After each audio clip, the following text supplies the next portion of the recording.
TWA jumbo jet on a routine flight from New York to Paris, France. Suddenly, it explodes and plunges burning into the Atlantic. There are over 200 people on board. Is it a missile attack, a terrorist bomb, or a catastrophic mechanical failure? Now, using advanced computer simulation, we reveal what really went wrong on flight TWA 800. Disasters don't just happen, they're a chain of critical events. Unravel the clues and count down those final seconds from disaster.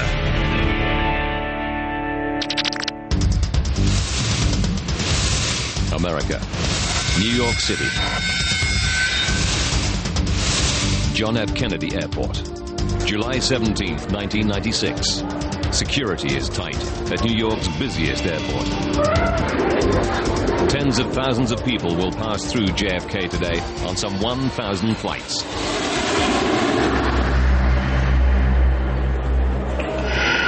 They are all potential targets for terrorist attack. In nearby Manhattan, terrorist Ramzi Youssef is in the U.S. federal court. He's on trial for trying to blow up the World Trade Center with a 600-kilogram truck bomb. But he's also accused of masterminding a plot to kill hundreds of innocent people with bombs planted on 12 U.S. airplanes. The FBI knows that many members of Youssef's terrorist cell remain at large and could still target planes for attack. We were in a very high state of alert in the United States.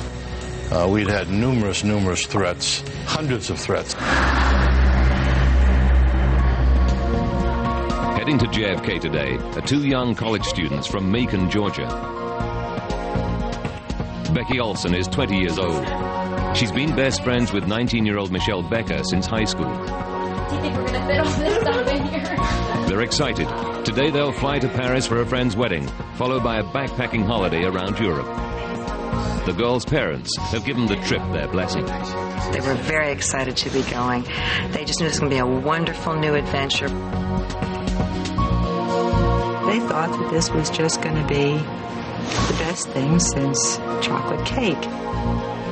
This will be an extra special trip. Michelle's dad, Walter Becker, has saved enough air miles to upgrade the girls to first class. Back then, first class was first class, and I felt that they would really enjoy that, both going and returning back home. 4:31 p.m. The Boeing 747 that will become TWA Flight 800 to Paris arrives at JFK. It's 25 years old and has more than 16,000 flights under its belt. Tanker trucks move in to fuel up the plane. The ground crew pumps 114,000 liters of Jet A fuel into the 6 wing tanks. It's more than enough to fly to Paris. The biggest tank, the center wing tank, can stay as it is, almost empty. Just outside Baltimore, Maryland, 29-year-old Jamie Hurd finishes up last-minute chores at the family garage. Yeah, okay, you can pick it up Tuesday. How's that? All right, thank you very much. Bye-bye. Since joining 2 years ago, Jamie has computerized the office for his dad, Jim. You know, he kind of brought us into the present age, from the dark ages. Jamie is flying to Paris to hook up with his girlfriend, Hope, who's in France on an exchange visit. It's his first flight to Europe. Take care.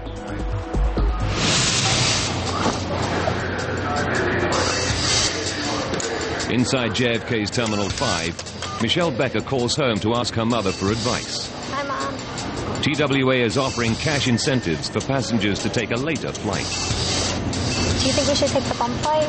Because I think we can get some money. What do you think? It's a tough dilemma. The girls don't want to risk losing their free upgrade, but as students, they could use the money. 6 p.m. 212 passengers board Flight 800 in good time for a 7 p.m. takeoff.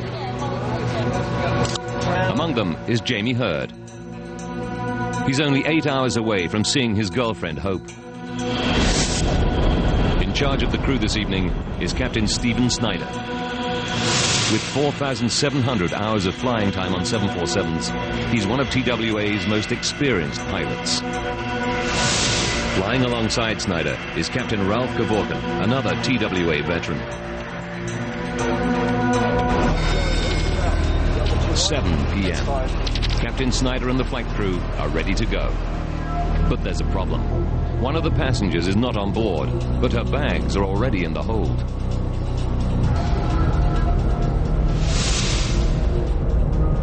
In 1988, Pan Am 103 exploded in mid-air over the town of Lockerbie in Scotland, killing 270 people.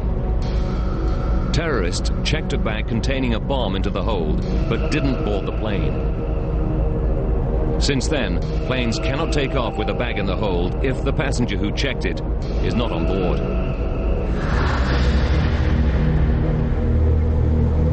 The plane is delayed while ground staff hunt for the missing passenger.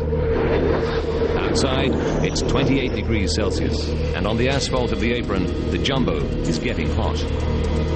As the minutes tick by, air conditioning units under the fuselage keep the passengers cool. 50 minutes go by, and there is still no sign of the mystery passenger. At 7:59 p.m., gate personnel contact the crew.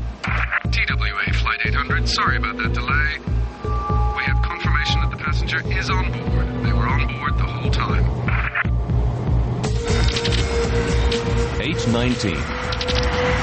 At last, Captain Kevorkian throttles up the 747. Flight 800 lifts off an hour and 20 minutes late. TWA 800's flight path will take it through some of the most congested airspace in the USA. It will also skirt the boundary of a U.S. military zone to the south. Air traffic control keeps flights well clear of any restricted airspace during weapons testing. 8:31. Flight 800 climbs into the evening sky. Eastwind Airlines pilot David McLean is flying a 737 into Trenton, New Jersey. He sees the jumbo jet ahead of him. It was a nice night, good visibility. There's a lot of traffic going out there, so you always got to keep your eyes out.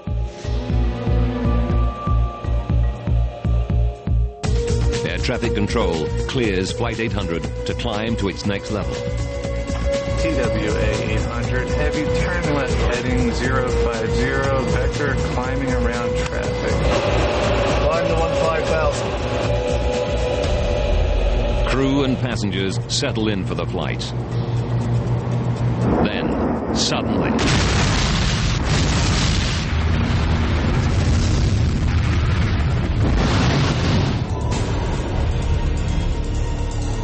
And I thought, gee, it must have 200 to 300 people on board.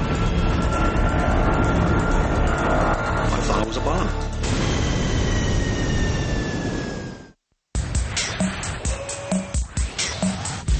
Out of JFK on a routine trip to Paris. TWA Flight 800 explodes in a huge fireball.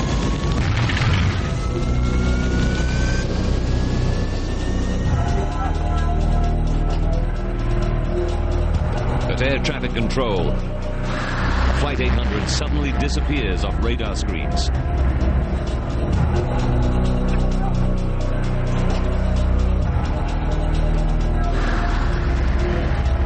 Eastwind's pilot David McLean reports in to air traffic control. Just saw an explosion out here about 60